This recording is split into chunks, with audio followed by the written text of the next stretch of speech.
বাংলাদেশে আগে বেকারত্বের হার ছিল 20%, এখন তা দাঁড়িয়েছে 28% বলে জানিয়েছেন যুব ও ক্রীড়া মন্ত্রণালয়ের সচিব মাহবুব আলম। সকালে সাভারের কেন্দ্রীয় মানব সম্পদ উন্নয়ন কেন্দ্রে 16তম বুনিয়াদী প্রশিক্ষণ কোর্সের সনদপত্র বিতরণ ও সমাপনী অনুষ্ঠানে যোগ দিয়ে সাংবাদিকদের সাথে আলাপকালে তিনি এ কথা জানান। যুব ও ক্রীড়া মন্ত্রণালয়ের সচিব মাহবুব আলম এ সময় আরো বলেন, বাংলাদেশে বেকারত্বের অনেকগুলো কারণ রয়েছে। বিভিন্ন ধরনের দুর্নীতি, ব্যাংকের ঋণ ঘাটতি সহ নানা কারণ। যুব ও ক্রীড়া মন্ত্রণালয় বেকারত্ব দূরীকরণে নানা পদক্ষেপ হাতে নিয়েছে। সারা বাংলাদেশে 71টি ট্রেনিং সেন্টার রয়েছে।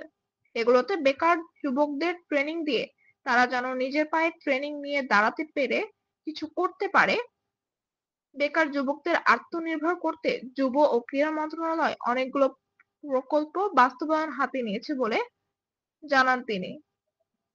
এ সময় যুব উন্নয়ন অধিদপ্তরের মহাপরিচালক গ্রেড 1 ডক্টর গাজী সাইফুজ্জামান, যুব ও ক্রীড়া মন্ত্রণালয়ের অনুবিভাগের যুগ্ম সচিব ডক্টর শেখ মোহাম্মদ জোবায়ের হোসেন, যুব উন্নয়ন অধিদপ্তরের যুগ্ম সচিব পরিচালক প্রশাসন এম এ আখের, যুব উন্নয়ন একাডেমির অধ্যক্ষ ও প্রকল্প পরিচালক কৃষিবিদ সেলিম খান সহ আরো অনেকে উপস্থিত ছিলেন।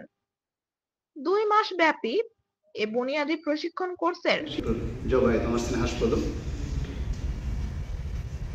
আমি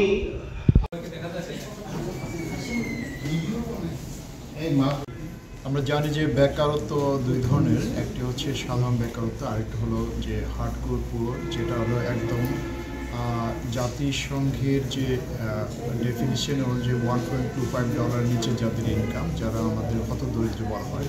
তো বাংলাদেশে ইতিপূর্বে ছিল আমাদের বেকারত্বের হার 20%। রিসেন্টলি আমরা যে একটি ডাটা দেখেছি সেখানে 28%।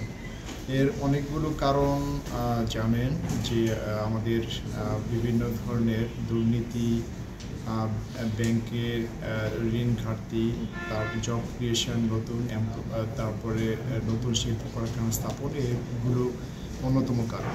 তা আমরা যুব উন্নয়ন অধিদপ্তর এবং যুব ক্রীড়া মন্ত্রণালয় যে কাজগুলো করছি, এই বেকারত্ব দূরীকরণের জন্য প্রতিনিয়ত আমাদের প্রচেষ্টা আছে।